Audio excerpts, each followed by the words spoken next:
കേരള കോൺഗ്രസ് എമ്മിന് മുന്നിൽ വാതിലടയ്ക്കാതെ കോൺഗ്രസ് ഹൈക്കമാൻഡും UDF സംവിധാനത്തിന് വിധേയമായി വന്നാൽ കേരള കോൺഗ്രസ് എമ്മിനെ സ്വീകരിക്കാമെന്നാണ് സംസ്ഥാന കോൺഗ്രസിന്റെ നിലപാട്. അതേസമയം മുന്നണി വികസനത്തിൽ വിസ്മയം ഉണ്ടാകുമെന്ന് പ്രതിപക്ഷ നേതാവ് VD സതീശൻ രാവിലെ ആവർത്തിച്ചിരുന്നു.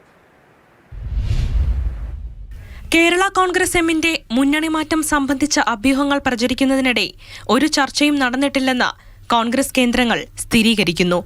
അനൗപചാരികമായ ആശയവിനിമയങ്ങൾ കോൺഗ്രസ് ലീഗ് നേതൃത്വങ്ങളുടെ ഭാഗത്തു നിന്നുണ്ടായിട്ടുണ്ട്. കോൺഗ്രസിനും UDFനും വഴങ്ങുന്ന തരത്തിൽ മാണി ഗ്രൂപ്പ് വന്നാൽ ആലോചിക്കുമെന്ന് തന്നെയാണ് കോൺഗ്രസിന്റെ നിലപാട്. നിലവിലുള്ള UDF സംവിധാനത്തെ ഉലയ്ക്കാനില്ല. സോണിയാഗാന്ധി ജോസ് കെ മാണിയെ നേരിട്ട് വിളിച്ചുവെന്ന റിപ്പോർട്ടുകളും കോൺഗ്രസ് നേതൃത്വം നിഷേധിക്കുന്നു. സോണിയാഗാന്ധി ആശുപത്രിയിൽ നിന്ന് വീട്ടിലേക്ക് മടങ്ങിയത് കഴിഞ്ഞ ദിവസം മാത്രമാണ്. നിയമസഭാ മണ്ഡലങ്ങൾ സംബന്ധിച്ച വിലപേശലുകൾക്ക് വഴങ്ങേണ്ടതില്ല എന്ന് തന്നെയാണ് കോൺഗ്രസ് നിലപാട്.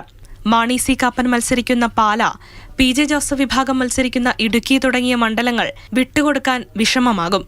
അതേസമയം മുന്നണി വിപുലീകരിക്കുന്ന കാര്യത്തിൽ ശുഭപ്രതീക്ഷ പുലർത്തുകയാണ് VD സതീശൻ. തെരഞ്ഞെടുപ്പിന് മുൻപായി കേരളത്തിൽ വിസ്മയങ്ങൾ ഉണ്ടാവും. അപ്പോൾ വിസ്മയം എന്ന് പറയുമ്പോൾ നേരത്തെ പറഞ്ഞ വിസ്മയം ഉണ്ടാവും.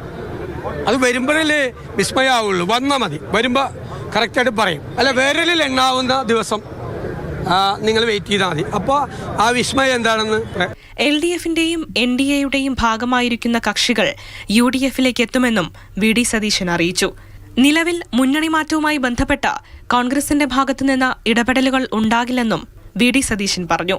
കേരള കോൺഗ്രസിന്റെ മുന്നണി മാറ്റം സംബന്ധിച്ച ചോദ്യത്തോടായിരുന്നു VD സതീശന്റെ പ്രതികരണം. മാതൃഭൂമി ന്യൂസ്, തിരുവനന്തപുരം.